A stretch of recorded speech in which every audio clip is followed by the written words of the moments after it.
अस्सलाम वालेकुम second year. आज का हमारा टॉपिक है सनती तरक्की, इंडस्ट्रियल डेवलपमेंट।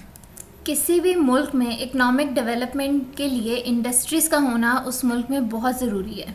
क्यों? क्योंकि मॉडर्न एरा चल रहा है, इसलिए इसमें हम टोटली एग्रीकल्चर पे डिपेंड नहीं कर सकते, क्योंकि एग्रीकल्चर प्रोडक्शन जो जितनी भी होती है हमारी वो सीजन्स पे डिपेंड करती है। हमने पढ़े थे रबी क्रॉप्स और kharif crops, winter crops and summer crops.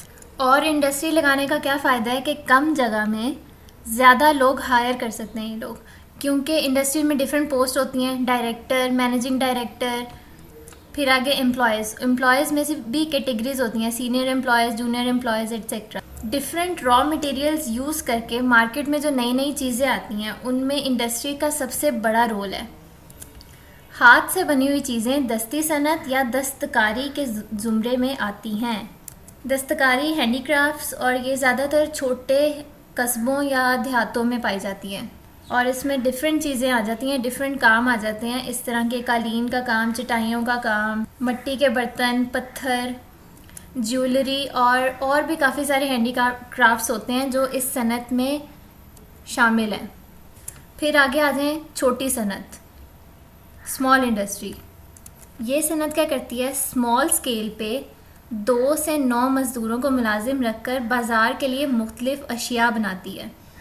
और पाकिस्तान के ज़्यादातर सनती शोबा है उसमें लोग सबसे ज़्यादा छोटे पैमाने की सनत से मुंसलिक हैं। और इस सनत में कौन कौन सी सनतें आती हैं? मुर्गी खाने, डेयरी फार्म, शहद बनाने की सनत, कालीन साजी, बर्तन बनाने की सनत, खेलों का सामान बनाने की सनत, पंखे, बिजली की मोटरें बनाने की सनत वगैरह वगैरह शामिल हैं। वो चीज़ें जो आप स्मॉल स्केल पे बना सकते हो, जिसके लिए हैवी मशीनरी की ज़रूरत नहीं है। फिर आ जाती है भारी सनत, heavy industry. Large scale industry को भारी सनत कहेंगे, हम हैवी इंडस्ट्री कहेंगे, जिसमें हमें हैवी मशीनरीज़ की ज़रूरत है। और इस सनत में कौन कौन सी सनतें आएंगी? पेट्रोलियम बनाने की सनत, ऑटोमोबाइल इंडस्ट्री, कुकिंग ऑयल, चीनी, घी, air conditioner, refrigerator, TV set और मोटरसाइकिल, ट्रैक्टर, बसें, कार, जीप, खाद, सीमेंट, सिगरेट, टेक्सटाइल, चमड़े, कागज़, कॉस्मेटिक, टायर, ट्यूब वगैरह वगैरह वगैरह वगैरह। ये सारी इंडस्ट्रीज़ किस में शामिल हैं? हैवी इंडस्ट्रीज़ में। नेक्स्ट आपकी आ जाती है दिफाई सनत और डिफेंस इंडस्ट्री। इसमें क्या मैन्युफैक्चर होता है? असलहा और टैंक, जेट्स। जो हमारी टेक्सला इंजीनियरिंग वर्क्स है वहाँ मिज़ाइल वगैरह तैयार किए जाते हैं। और कहोटा रिसर्च लेबॉर्ट्रीज़ हमारे न्यूक्लियर प्रोग्राम्स पे काम कर रही है। फिर एक फाउंडेशन है फौजी फाउंडेशन, उसके तहत मुल्क में कुछ सनतें लगाई गई हैं जिनमें फ़ौज से रिटायर्ड लोग काम कर रहे हैं।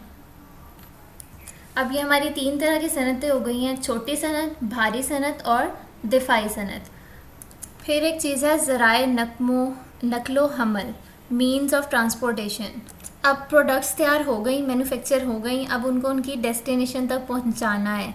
उसके लिए क्या चाहिए? हमें ट्रांसपोर्ट चाहिए। और ट्रांसपोर्ट में क्या क्या आ जाते हैं? ट्रेन्स आ जाती हैं, इस तरह की लॉरीज आ जाती हैं, हवाई जहाज़ आ जाते हैं और समुद्री जहाज़ में भी लोड्स ट्रांसपोर्ट होते हैं।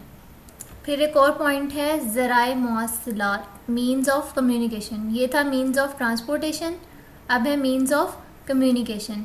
ये भी बहुत ज़रूरी है क्योंकि मॉडर्न एरा चल रहा है।